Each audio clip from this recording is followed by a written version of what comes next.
Good morning, everyone. Sorry for the delayed start, but we want to welcome you all to the August meeting of the West Sacramento Area Flood Control Agency. Would you please join me in the Pledge of Allegiance? I pledge allegiance to the flag of the United States of America and to the republic for which it stands, one nation, under God, indivisible, with liberty and justice for all. Thank you. First order of business is approval of the agenda. I move that we approve the agenda. I'll second that. It's been moved and seconded. All those in favor? Aye. Aye. Hearing motion carries.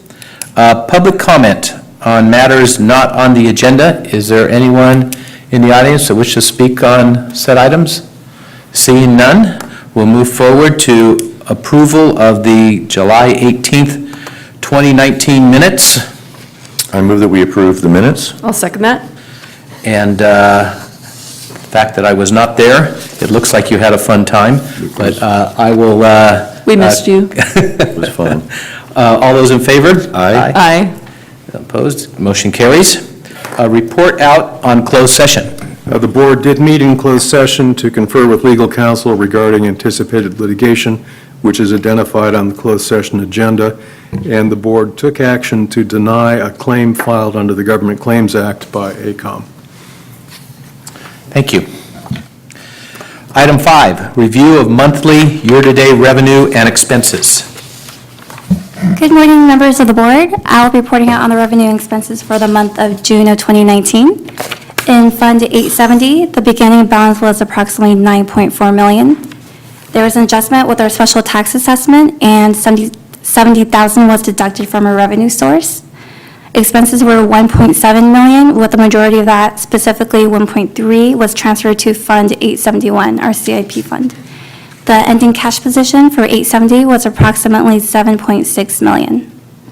For our Fund 871, the starting balance was negative $3.8 million. Our revenue was $5.3 million, and the majority of that revenue was due to the agency receiving the last $3.5 million portion of the $10 million in Measure V funding, and the previous $1.3 million I was talking about from Fund 870. Expenses were $1.2 million, and our ending cash position for Fund 871 was a positive $374,000. This is the first time this fund has been in the black, so we're hoping to keep it that way. That was the idea, right? Yes, yes. And that helps from the Fund 870. Looking at the year-to-date position, the combined cash position for 870 and 871 is approximately $16 million. And as of August 7th, 2017, the agency's combined cash position was approximately $16.01 million. So there's not that much activity since then. That concludes my report. Do you have any questions for me? Is there any questions? No. This report shows us the whole fiscal year, correct? More or less, through Yes. June 30th, so. Yep. Good morning, Mr. Chair.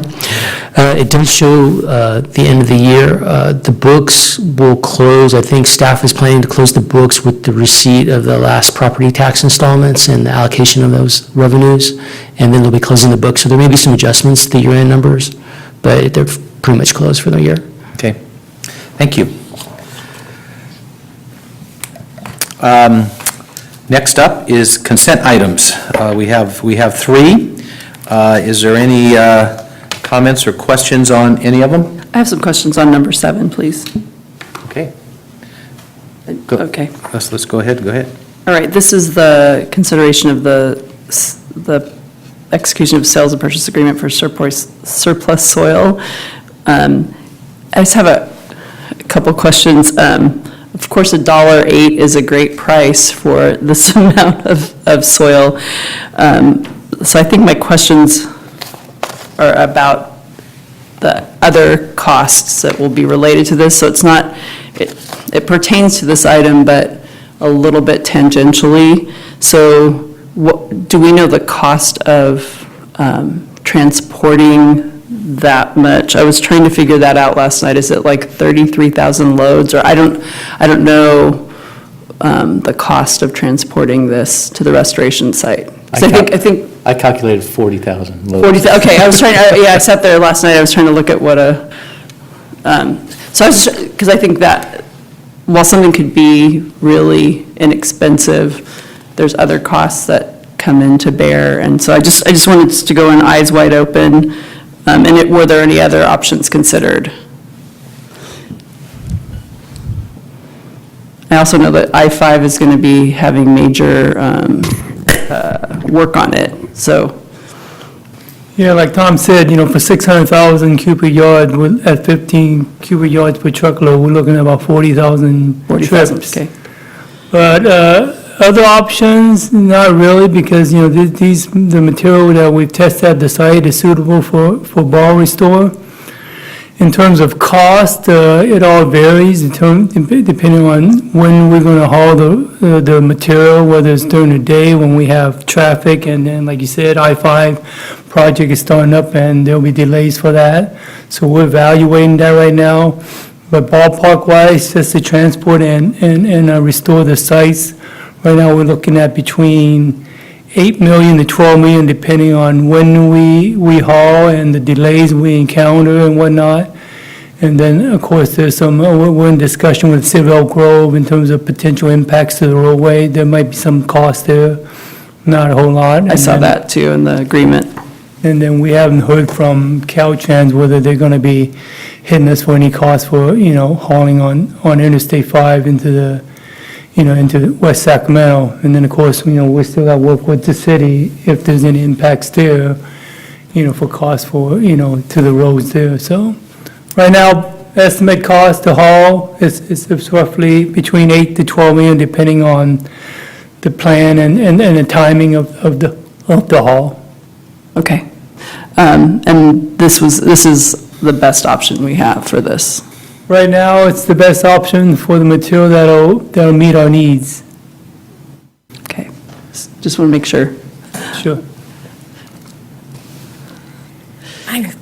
Excuse me, I got allergies today. Good morning. Good morning, Board. Morning. I just wanted to expand a little bit on your question and Toby's response. We were approached by a local landowner that was interested in possibly, offering up soil.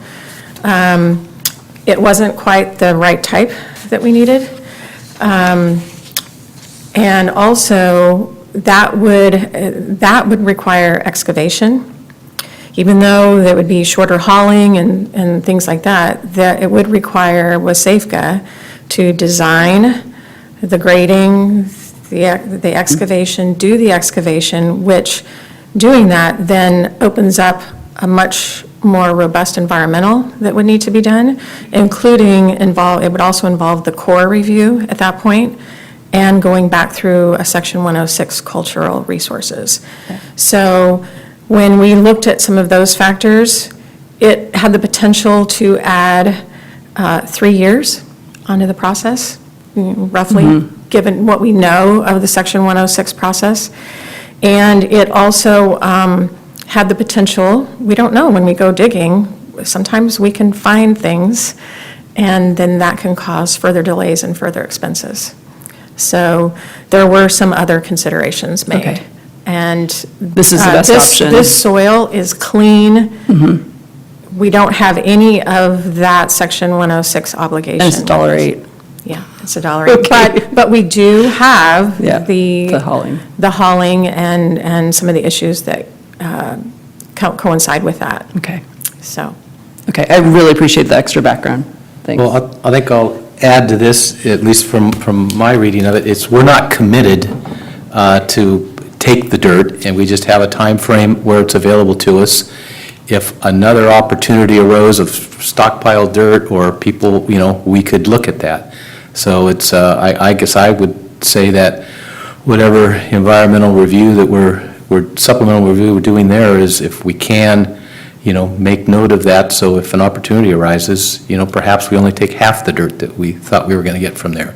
if it works out for us, so. Yeah, I looked at that too, Keep- that clause. Yeah, be flexible. Yeah, okay. You know, we've tested the material, and the stuff we tested basically is clean and in compliance with Yep. what we need.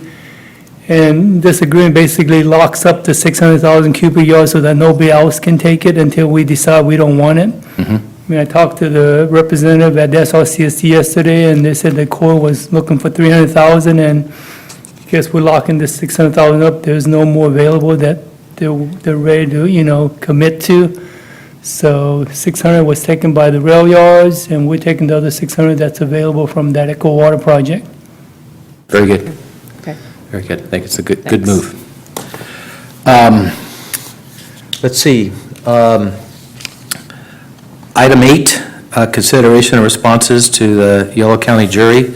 I saw in the minutes that at the last meeting, you said to make sure it came forward to us so, you know, we could take a review of the responses.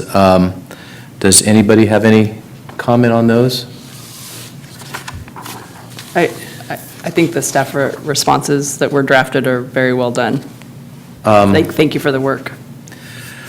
I looked through them, and I pretty much agree with what's written here. But I think we, on item F3, finding F3, WSAFCA failed to secure federal funding for 2 appropriation cycles because of the recalculated benefit cost ratio and the lack of expertise and nuances in flood funding procurement. I think, you know, our response there on the BCR issue is fairly accurate.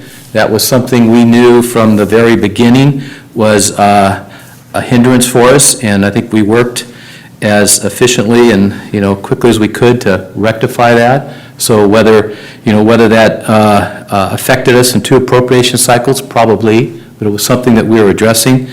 The second part of it, with the lack of expertise and nuances in flood procurement, I think there was an issue there, and that's something that was brought up as far as our representation in Washington, D.C., and the quality of it, and how, you know, focused on flood appropriations and core experience. We've addressed that, and I think you mentioned it farther down as to that fact.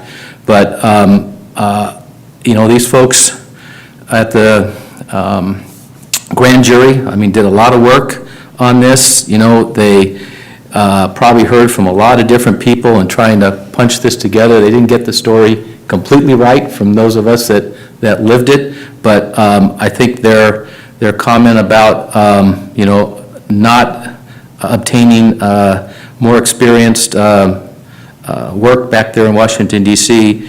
Did, you know, come into play as far as whether we got all the appropriations we should have in those cycles.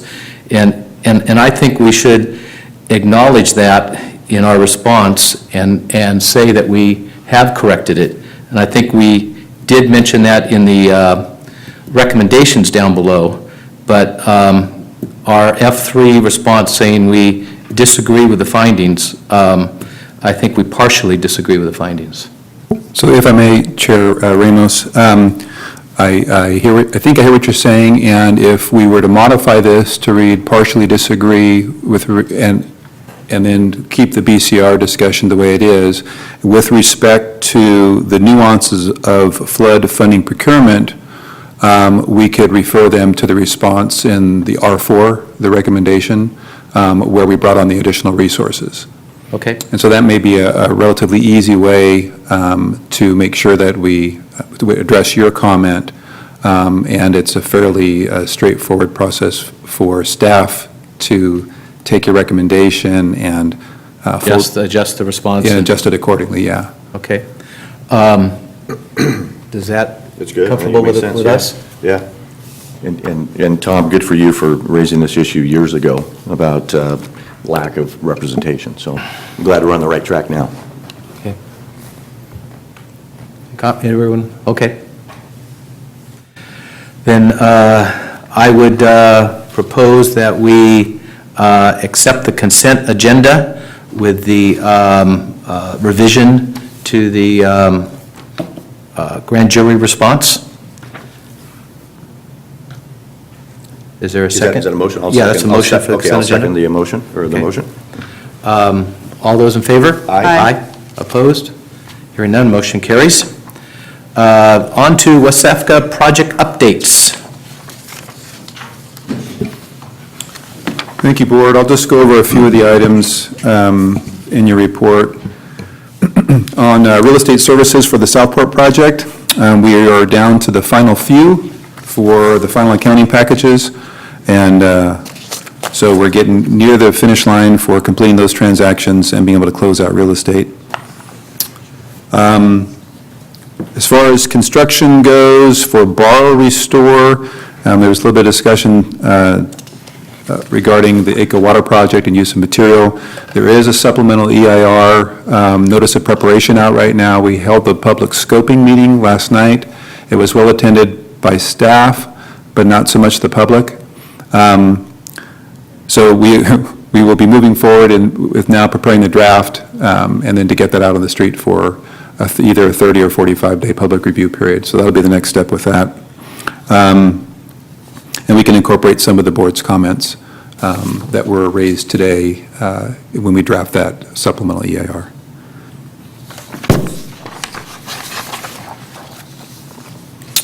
On the restoration project, River Partners, our contractor, continues to provide the submittals. We have begun, or the contractor has begun, some work with disking and other stormwater BMPs. They've begun staging the piles that's going to anchor the large woody material, and the delivery of the large woody material has begun and will continue over for, 4 to 6 weeks, I think. And they're going to be installing on site and then anchoring and placing them and securing the material in its final position over the course of the next 4 to 6 weeks. I think we anticipate to start planting and irrigation installation in the month of September. On the federal project, the RFP was issued for design services on July 26th. Proposals are due August 23rd. We anticipate bringing an item to the board at the regular September board meeting to consider approval of a contract. And then also, and everything else related to the federal budget, Congress is in recess, so there's really no change since the last meeting. There's a summary of some of the efforts that our federal lobbyist has been working with us on. And then the only other thing that was not in the report is Emily Richardson, which is Congresswoman Matsui's DC legislative assistant, is taking a trip to California. She'll be here next week.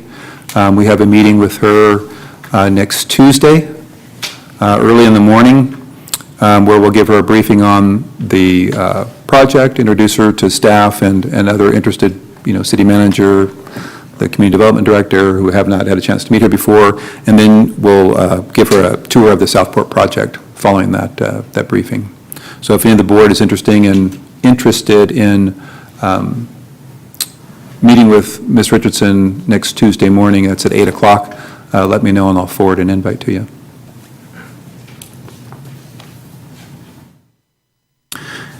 And that really on the regional flood management plan, staff is preparing an application package for the new round of regional flood management planning funds. We're anticipating submitting an application package probably next week for ballpark of about $1.4 million to continue that effort. We have a call with DWR today to help with some of the scoping, so more to report out next month on that. And that concludes my report. Be happy to answer any questions.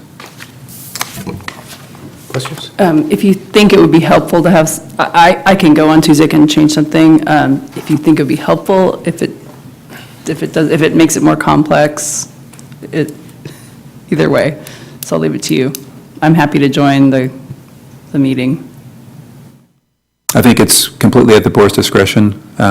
If you've met with Ms. Richardson before, it's fine. If you haven't and you'd like to, by all means, come on out. I'll go ahead and forward the invite to you and leave at your discretion to attend. Okay, that's great, thanks. I think she's fairly new with Congresswoman Suez, right? She is fairly new, Yeah, so yes. I think it's great she's coming out here, and I don't think she was from California, if I remember right. So be good, give her a tour. Yep.